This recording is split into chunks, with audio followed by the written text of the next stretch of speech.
Olá pessoal, aqui é o irmão Marcelo Lima do Instituto Nova Jerusalém. Nós vamos hoje partilhar um pouco sobre a vocação religiosa.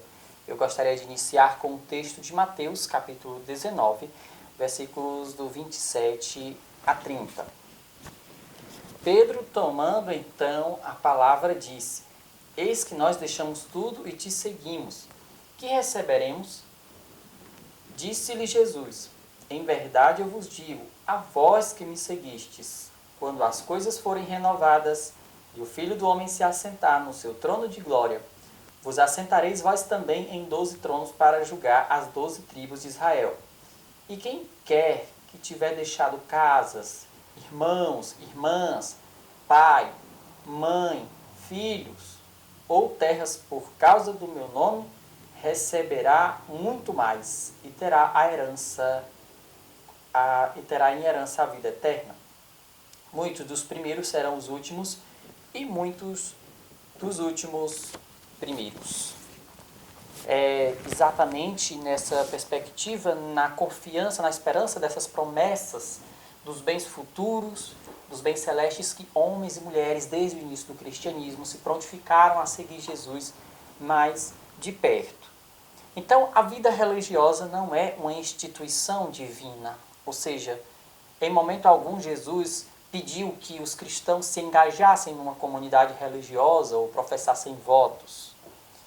A vocação religiosa é uma tradição eclesiástica, é uma instituição eclesiástica, pertence à igreja, age na igreja, obviamente com inspiração no Evangelho, com inspiração neste ideal de vida.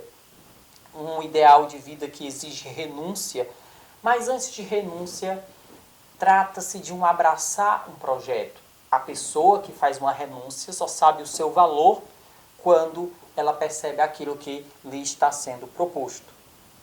E a inspiração de deixar tudo, a inspiração de imitar Jesus, não tem muita fonte escriturística, né? Como eu falei, não tem indicações da Bíblia dizendo que eu tenho que ser casto, pobre e obediente. Existem conselhos do Evangelho, por isso que os 3 conselhos evangélicos pertencem à tradição cristã. Eu, para seguir Jesus, para viver o Evangelho, tenho que ser casto, pobre e obediente, porque essas realidades estão presentes na vida de Jesus. Jesus poderia ter o estilo de vida que quisesse, mas optou por viver a castidade, entregando-se inteiramente ao reino de Deus e ao próximo. Também Jesus, sendo rico, se fez pobre, podendo mandar, preferiu obedecer ao Pai e também aos seus pais, né, em tudo. Então, nós temos uma escassez escriturística, ou seja, nós temos pouquíssimos elementos bíblicos que realmente mostram como uma instituição do próprio Cristo. Então, pertence à tradição, à vida da igreja. Mas a maior inspiração para a vida religiosa está na vida de Jesus. Daí que brotam os conselhos evangélicos. Conselhos evangélicos não é a mesma coisa que votos religiosos. Conselhos evangélicos, castidade, pobreza, obediência, faz parte da vocação batismal. Portanto, quem deve ser casto, pobre e obediente não são os padres, não são os religiosos, não são as freiras. Todo cristão deve imitar Jesus, o Cristo pobre, casto e obediente. Agora, quando eu falo de votos, então é uma realidade diferente. São aqueles homens e mulheres que preferem radicalizar esses conselhos, tornando-os público e assumindo aquela condição de vida de modo reconhecido pela igreja. Isso é um voto, um compromisso assumido publicamente, juridicamente, diante de Deus e da igreja. Mas, quando eu falo de conselho evangélico, eu não estou me dirigindo ao padre, ao religioso, à religiosa ou àquela pessoa que fez um voto ou um compromisso na igreja. Portanto, conselho evangélico faz parte da vocação batismal, faz parte da vida cristã. Na história da igreja, nós temos várias figuras. Uma das grandes figuras desse estilo de vida, poderíamos dizer, que é São João Batista, né, que alguns dizem que era da tribo dos essênios, aqueles homens que iam para o deserto, que não comiam qualquer coisa, que não vestiam-se de roupas finas, mas que por penitência se refugiavam nas cavernas, se refugiavam nas montanhas, por causa daquele ideal de Jesus que disse que quando houvessem perseguições, os cristãos partissem para as montanhas. Então, São João Batista é considerado o padroeiro da vida monástica no Oriente, enquanto que aqui no Ocidente, o padroeiro, a figura principal da vida monástica é São Bento de Núrcia. Então nós temos outras figuras, né, de inspiração da vida cristã mais radical, que é, por exemplo, São Pacômio e Santo Antão, né, lá no século III, São Pacômio lá nas regiões próximas ao Egito, que também esse estilo de vida do eremita, que é aquele homem que vive no deserto, ele nasceu também como uma grande resposta social, porque eles preferiram fugir para o deserto para também fugir ou dar uma resposta à sociedade que estava impondo altos preços no mercado. Então eles preferiam uma vida simples, despojada, né, como um protesto àqueles altos preços colocados, exigidos pelo mercado, né, principalmente as pessoas simples que não tinham condição de pagar, né, de sobreviver. Então a vida religiosa ela sempre teve essa conotação social. O religioso realmente é uma figura estranha, pode parecer uma figura muito esquisita para esse mundo, né? Porque a vida religiosa seria uma tentativa de antecipar a vida futura, porque lá no céu ninguém vai ter esposa, né? Ou esposo. Jesus disse que nós viveremos como os anjos. Lá no céu ninguém vai precisar de cartão de crédito, de fazer compra. Então, é uma vida de obediência. Então nós poderíamos dizer que a vida religiosa é uma antecipação, aqui já na Terra, um antegosto da vida futura, daquilo que se vai viver lá no céu. Portanto, a vida religiosa sempre foi tida na igreja como sinal de profecia para o mundo. Outra figura muito interessante, Santo Antão, conhecido como pai dos monges, que já começa a adaptar um estilo de vida não mais eremítica, solitária no deserto, mas uma vida mais organizada em comunidade. Então as primeiras regras de vida começam a surgir ali no século III, com São Pacômio, Santo Antão, São Basílio, que na própria regra de São Bento, lá no final da regra, o próprio Bento vai chamar Basílio de nosso pai, e que deviam ser observadas aquelas regras também que não estão ali escritas na sua regra, né? Mas que também se observasse. É interessante como eles respeitavam a tradição dos antigos, né? Esses padres iam observando o caminho que o outro já tinha percorrido. Então São Bento vai se tornando uma grande figura, é o patrono de toda a Europa, né? De todo o continente europeu, decretado aí pelo Papa Paulo VI, né? Então, muito interessante essa figura de São Bento para a vida religiosa, e daí a comunidade começa a se organizar, os cristãos começam a se organizar em comunidade. Então, com São Bento nasce uma vida cenobítica, né, ou cenóbica. O que é isso? É uma vida organizada sobre uma regra e sobre um abade, né, sobre as orientações de um pai espiritual, que se chama de abade, o termo vem do hebraico, do aramaico, abá, ok? Então, essas figuras são figuras históricas que nos ajudam no esforço a voltar às origens do cristianismo, né? A resgatar aqueles elementos essenciais. Então, na história da igreja sempre houve uma tentativa de reforma, ou seja, de voltar àquilo que é mais essencial, especialmente a partir do século IV, quando a igreja se institucionalizou, se juridicizou demais e fugiu daquele ideal de vida lá do Evangelho. Então, eu gostaria de falar agora sobre algumas características da vida religiosa.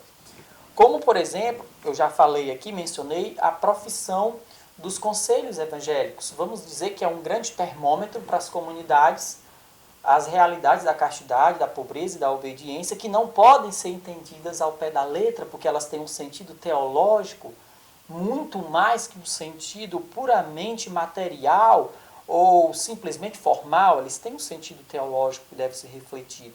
Outra realidade da vida religiosa é a vida comunitária, né, que vem daquele ideal lá do Atos 2, capítulo 2, versículos de 42 a 47, que nos mostra como se organizava a comunidade cristã primitiva, perseverante na doutrina, na oração, na partilha dos bens e na instrução, né, no ensinamento dos apóstolos.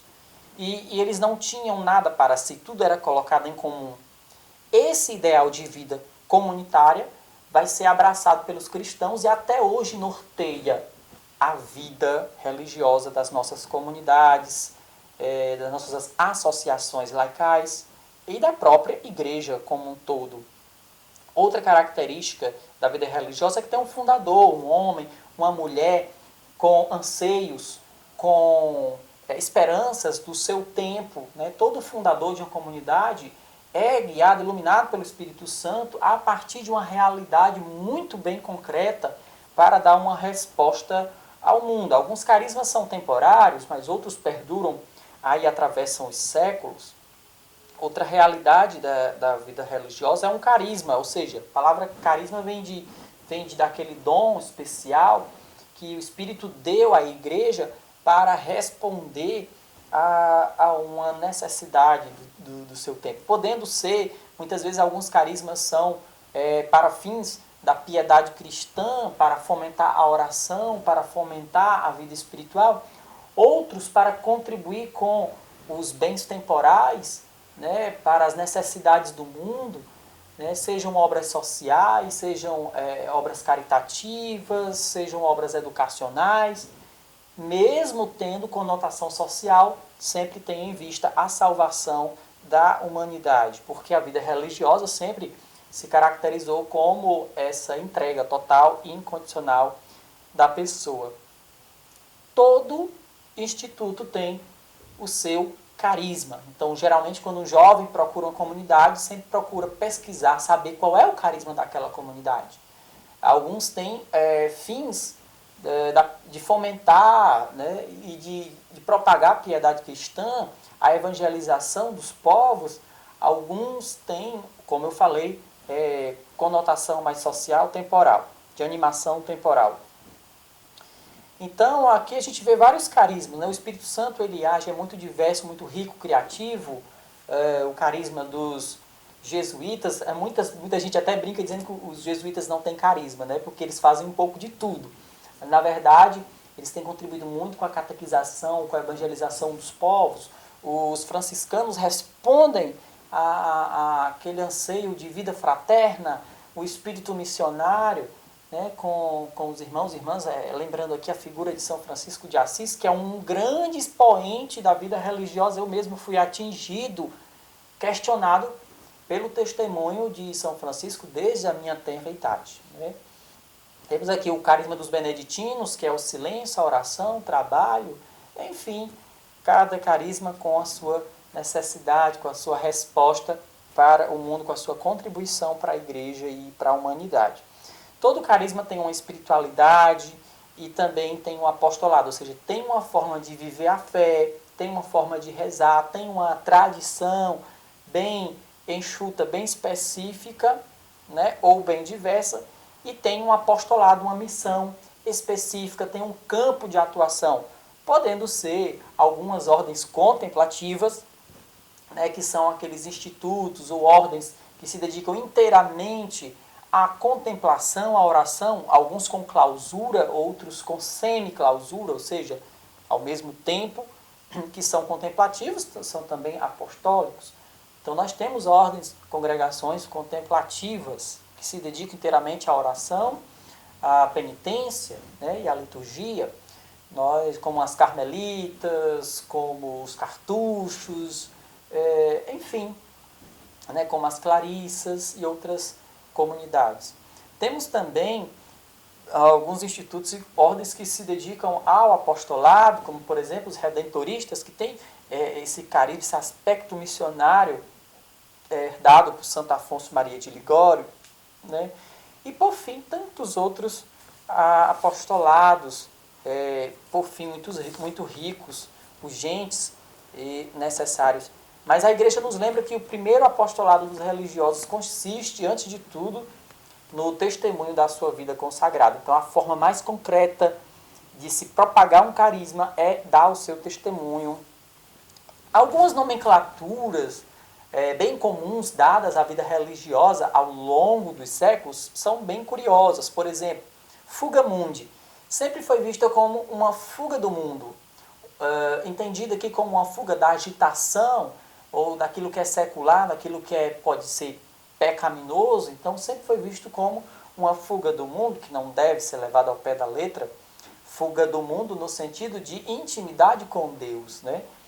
A imitatio Christi, né, sempre foi visto como a imitação de Cristo, sempre foi visto como a vida perfeita, o perfect caritatis, ou seja, a perfeição da caridade, a busca pela perfeição da caridade.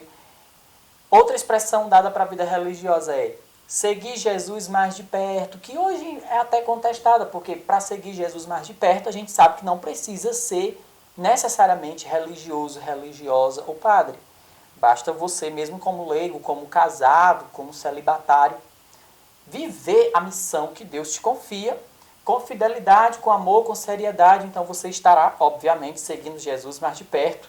Obviamente você estará fugindo do mundo e mesmo estando no mundo, você estará imitando Jesus. Você terá aí a perfeição da caridade, fazendo a vontade de Deus, não necessariamente sendo religioso. Mas as nomenclaturas que eu, irmão Nacélio, prefiro, gosto de usar para a vida religiosa chamar ela de terapia para o mundo. Né? A nossa vida de religioso deve ser essa paz, esse oásis num mundo conturbado, num mundo aí de cabeça para baixo, num mundo cheio de crise de valores e crise de identidade. Deveríamos ser terapia para o mundo. Ou sermos chamados, talvez, de uma sociedade alternativa, como a própria igreja, ou mesmo profecia para o mundo, certo? E o que não é a vida religiosa? A vida religiosa não é um caminho de perfeitos. O fulano que está com um hábito, eu sempre quis, eu achei muito bonito aquele hábito, então aquele irmão, aquele padre é a pessoa mais perfeita do mundo. Não. Graças a Deus que não é, porque só Deus é perfeito. Nós somos apenas reflexos desta perfeição que só se concretiza perfeitamente no céu, certo? Nós não somos super cristãos, não temos superpoderes, aquele hábito, aquela cruz, aquele distintivo ou aquele status ou estilo de vida não nos blinda do pecado, não nos blinda do mundo. Nós estamos ainda muito mais suscetíveis a quedas, porque nós nos tornamos muito mais visíveis, certo? Também há um grande risco de confundir os institutos, de confundir a vida religiosa com comunidade de leigos. Algumas pessoas, é a mesma coisa. Não é. Você vai ver que os institutos de vida religiosa têm uma missão bem específica, tem um quadro de formação bem preciso, que é orientado pela igreja, tanto no nível litúrgico, pastoral, sacramental, apostólico, né, carismático, no sentido de conhecer, de definir bem o seu carisma, sua missão, seu apostolado. Tem um estilo de vida diferente, né, que é bem nítido. Embora, como eu falei, para ser perfeito, para buscar a perfeição, para buscar agradar a Jesus, não precisa ser, obviamente, religioso, tá? Então, não se confunde a vida religiosa com novas comunidades, que tem um estilo de vida um pouco parecido, que se inspirou na vida religiosa, mas que não é a mesma coisa. E, por fim, alguns religiosos, né, ou membros de algumas sociedades, podem ou não serem presbíteros, né? Podem ou não ser padres. Religiosos não é a mesma coisa que padre. São duas realidades diferentes, né? São dois estilos de vida diferentes, que eu já falei o que é a vida religiosa.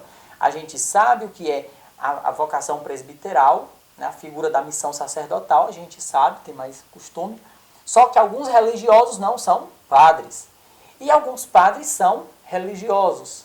Né? No caso do nosso instituto, nós também, nossos irmãos, alguns, dependendo da vocação, dependendo da idoneidade daquele candidato e das necessidades da casa, ele pode ser ordenado padre. Então, nesse caso, o padre continua sendo religioso. Ele é um religioso padre. Duas vocações distintas, mas que acontecem ao mesmo tempo. Então eu vou terminando por aqui. O assunto é muito vasto. Espero que eu tenha contribuído com alguma coisa. E dizer a você jovem, rapaz, moça, adolescente, você pode tanto ser a resposta de um jovem aí, ou de uma jovem, você pode ser a resposta da oração de uma moça, de um rapaz, ou você pode ser a resposta da oração de uma comunidade religiosa, certo? Então que o Senhor te abençoe, que o Senhor te guarde e reze por nós, reze pelos religiosos, que nós continuemos com essa alegria, com essa vitalidade, mesmo nas nossas angústias, nas nossas esperanças, procurar ser sempre esse sinal de profecia, de alegria, de vitalidade para o mundo, como dizia o Papa Francisco aos religiosos, que nós não tenhamos cara avinagrada, né? Não tenhamos cara no vinagre, não, né? Vamos sempre realmente transmitir essa alegria para o mundo. Que Deus nos abençoe, que Deus nos guarde e até a qualquer momento, se Deus quiser.